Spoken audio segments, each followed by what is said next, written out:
Hi, my name is Mark Hundley, and this is Live at 5. It's been a weekend, and I'm hopeful over the weekend you were able to do what I challenged you to do. I'm hopeful that you were able to find either your copy or a copy of The Velveteen Rabbit or another children's book or children's story that is a favorite of yours. And I'm hopeful that you were able to find a child, even the child inside, and read that book and absorb the life lesson or the message that was embedded in that book for you. Because I really believe that children's authors write messages for adults. We have to strip off the adulthood in order to get those messages.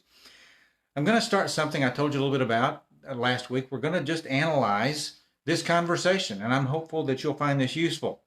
Today, we're going to be talking about real isn't how you were made. Isn't it interesting that our world is full of fake? And right off the bat, I want to let you know I work really hard to avoid bringing any political slants into this conversation. And so when I use the word fake, it's anything but what we hear in the news today. So please avoid responding and reacting to that. But our world is full of fake. We have anything from fake pictures to fake facts to fake news. Fake comes in all shapes and sizes and colors, genders, religions, ideologies, beliefs, and actions. In Marjorie Williams' book, The Velveteen Rabbit, she addresses and challenges the problem of fake not by attacking it, but by going the opposite direction and defining real.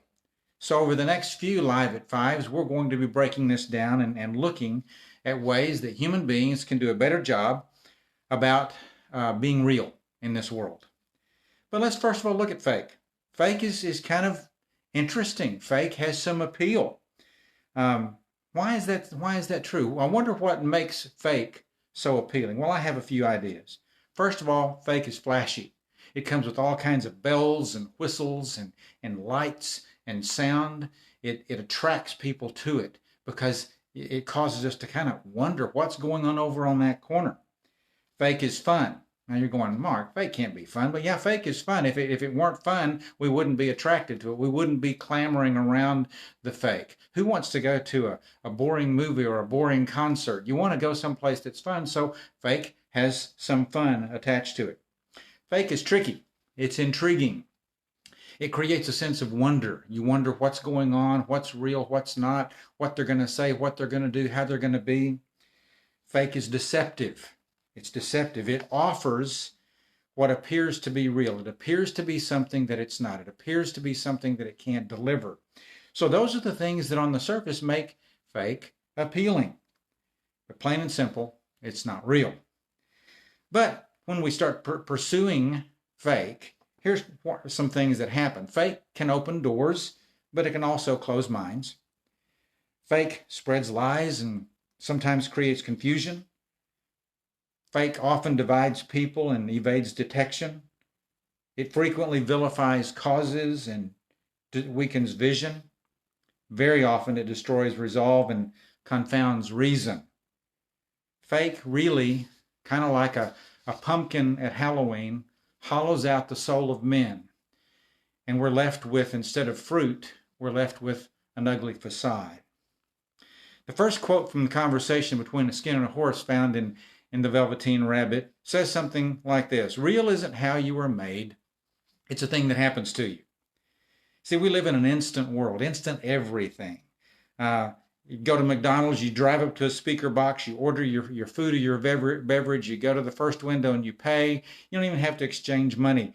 You go to the second window and you pick up your items and you're on your way, just all in a matter of a few minutes. Now, if you're like me, I've discovered that sometimes in the middle of waiting 3 minutes, 3 whole minutes in line at McDonald's, I feel like my skin's coming off. I feel like I'm losing time because I've become so ingrained with the instant.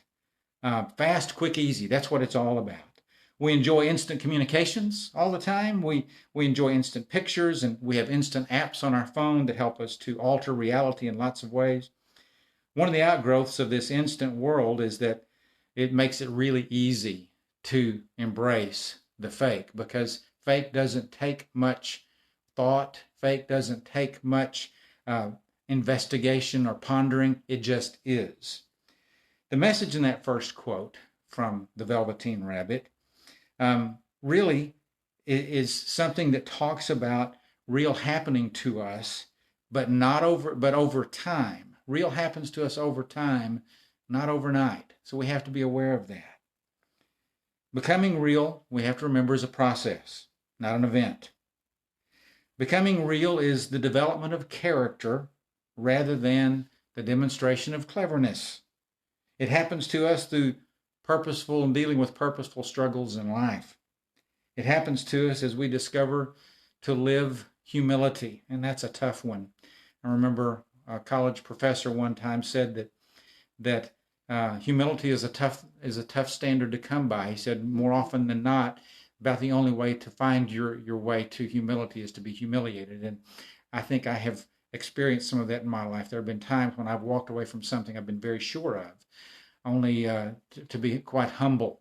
And so humility is something that we need to discover and live. It happens to us when we allow ourselves to love and be loved. And you say, Mark, that's easy to love and be loved, but is it? It's really tough. If it were easy to love and be loved, then more people would be real. More of us would be drawn to the real. So it happens when we allow ourselves to love and be loved. Remember, real is not how we are made. It's a thing that happens to us, and it happens to us over time. Right now, during this time we're facing, there's an opportunity, a lot of opportunities for us to embrace and ponder and dig into what it means to be real. I'm really hopeful that more and more of us during this time will pause and allow ourselves to grapple with the difference between real and fake and embrace the real. I really believe that if we do that, the more we do that, the world will be a better place. It'll be much more compassionate, much more giving, much more kind, and we'll be better people for it. Now, tomorrow, we're going to talk about a question. Does real hurt? I hope you'll join me tomorrow for the answer to that question. In the meantime, have a great evening. Peace.